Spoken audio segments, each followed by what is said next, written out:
আসসালামু আলাইকুম বন্ধুরা, সবাই কেমন আছো? আলহামদুলিল্লাহ, আল্লাহর অশেষ রহমতে ভালো আছি, সুস্থ আছি। প্রচুর শীত পড়ছে, দেখো সোয়েটার পরছি আর কান তো ঢেকে রাখছি। এখন এত শীত পড়ছে কী জন্য জানি না, তবে আমার কাছে মনে হচ্ছে ভিজা পিঠা খাওয়ার জন্য এরকম শীত পড়েছে। তো আজকে ভিজা পিঠা করেছি, তো চলো তোমাদের সাথে পুরো রেসিপিটা শেয়ার করবো। আগের দিন তো চিতই পিঠা কীভাবে বানাই সেটা তো দেখতেই পেরেছো। তো এখন হচ্ছে গিয়ে আমি চিতই পিঠা ভিজাবো। তো সেই ভিজানো পিঠাটা কিন্তু স্বাদই অন্যরকম হয়, তাই না?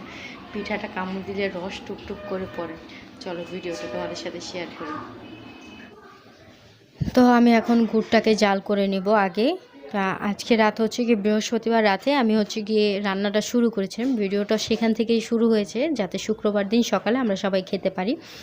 তো আমি গুড়টাকে ভালোভাবে জাল করে নিয়েছি। সেখানে আমি একটা এলাচ, তারপর একটা তেজপাতা দিয়েছি আর একটা লংও দিয়েছি, কয়েকটা লংই দিয়েছি। তো এখন আমি এটার ভিতরে নারকেল দিয়ে আমি এটাকে ঠান্ডা করে তারপর পিঠাগুলো দিয়ে দিব।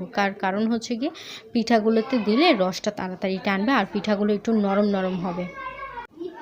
এতে পিঠাগুলো খেতেও কিন্তু খুব রসালো হবে আর পিঠার কামড়ের সাথে সাথেই রস টুপটুপ করে পড়বে। এর জন্যই তো বলে রসে ডুবা পিঠা বা রস চিতই বা দুধ চিতই। তো আমি এখানে দুধ দিয়ে দিয়েছি গরম করে, দুধটাকে ঠান্ডা করে তারপর দিয়েছি, কারণ নয়তো অনেক সময় দুধ ফেটে যায়। দুধ গরম গুড়ের মধ্যে দুধ দিলে দুধ ফেটে যায়, কারণ এখন সব কিছুই ভেজাল, এই জন্য আর কি ঠান্ডা করে দেওয়াটাই ভালো। তো আমি দুধটা দিয়ে সুন্দরভাবে এটাকে ঢেকে রেখেছি। আগামীকাল সকালে তারপর আমরা খাবো।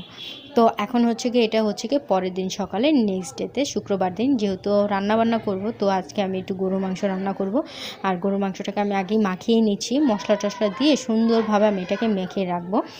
আর কমপক্ষে আমি আধা ঘন্টা এটাকে ম্যারিনেট করে রাখবো। এতে লবণ, মশলা, হলুদ, মরিচ যা আছে সব কিছু খুব সুন্দরভাবে মাংসের মধ্যে ঢুকবে আর মাংসটা খেতে খুবই ভালো লাগবে।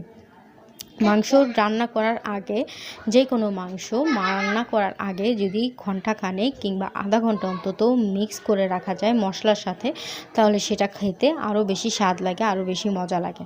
তো এখানে আমি হচ্ছে গিয়ে রান্নাটা বসিয়ে দিয়েছি, যেহেতু চুলায় গ্যাস ছিল না। আমি হচ্ছে গিয়ে রাইস কুকারের পাতিল দিয়েই রাইস কুকারে আমি রান্নাটা বসিয়ে দিয়ে এসেছি। তো দেখতেই পারছো কি সুন্দর হয়েছে, আর মাংসগুলো কিন্তু খুব স্বাদ, মানে আমি একটা মুখে দিয়ে দিয়েছিলাম, কারণ কষানো মাংস দেখলে আসলে একটা স্বাদ লাগে, খেতে মন চায়। নামাজ পড়তে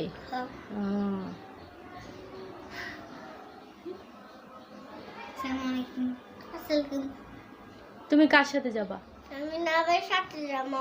তুমি নানা ভাইয়ের সাথে যাবা? আজকে ইয়ামিনও নামাজ পড়তে যাবে, জুম্মার নামাজ পড়তে যাচ্ছে তারা। সাবধানে থাকবা, বড় বাবার হাত ধরে থাকবা, আর তুমি নানার হাত ধরে থাকবা, হ্যাঁ? ঠিক আছে। আসসালামু আলাইকুম সকল ভাই ও বন্ধুগণ, সম্মানিত সবাইকে আমার সালাম জানাই। আজকে হচ্ছে কি জুম্মার দিন, আর 2025 সালের এটা হচ্ছে কি আমাদের শেষ জুম্মা। কে পেয়েছে কে পায়নি সেটা আসলে আমরা কেউ বলতে পারি না, তবে আমরা যারা পেয়েছি আল্লাহর কাছে দোয়া করি যাতে আল্লাহ আমাদের সামনের দিনগুলো যাতে ভালো করে উজ্জ্বল দিন নিয়ে আসে, সময়গুলো যাতে আরও ভালো কাটে, বিপদ আপদগুলো যাতে নিমিষেই দূর করে দেয়। আমাদের আল্লাহর কাছে এটাই দোয়া, এটাই কামনা, কারণ কে কতদিন বাঁচবে, কে কতদিন থাকবে সেটা কেউ জানে না।